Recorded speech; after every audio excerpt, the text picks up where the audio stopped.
Welcome back. My final tipping point tonight.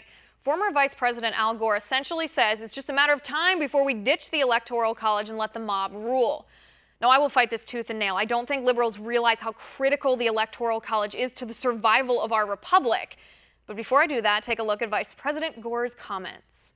For me personally, in the last couple of years, I've come to the conclusion that the balance has shifted in my own way of thinking about it, partly because I do think that we would have a chance to really increase participation in our democracy if we went to a popular vote. But I'd be surprised if we did not eventually shift to a popular vote for president over the next decade or so. Mr. Vice President, you served in the second highest office in our land. How can you not know this? How can you not understand that the Electoral College is a protection for the people? How many direct democracies can you name? The Roman Empire? Dead. Ancient Athens? Dead. Feudal times? Also dead. Direct democracies turn into tyranny. If our founding fathers had allowed our nation to be a direct democracy, you and I wouldn't be where we are right now. You probably would not have been vice president, and I wouldn't be sitting here in front of you. The American Republic would be dead.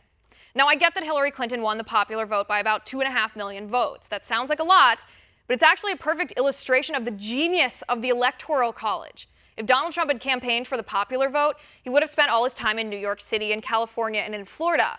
But he didn't because he was playing for electoral votes. So what did he do? He visited all the states. He campaigned for the votes of the minority states in our nation. States, by the way, that otherwise would have been completely ignored if presidents campaigned only for the popular vote. This wasn't even close when we look at the Electoral College, 306 votes to 232.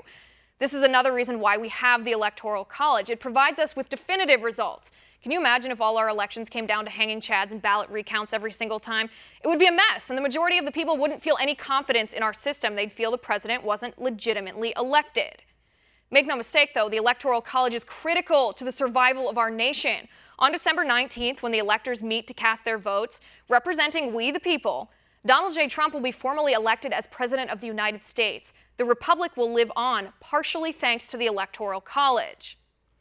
And that's my final point tonight. You can reach me on Twitter at Liz_Wheeler. Also, if you like the show, please send me an email at oann.com/contact. We'll see you tomorrow at 9 p.m. Eastern.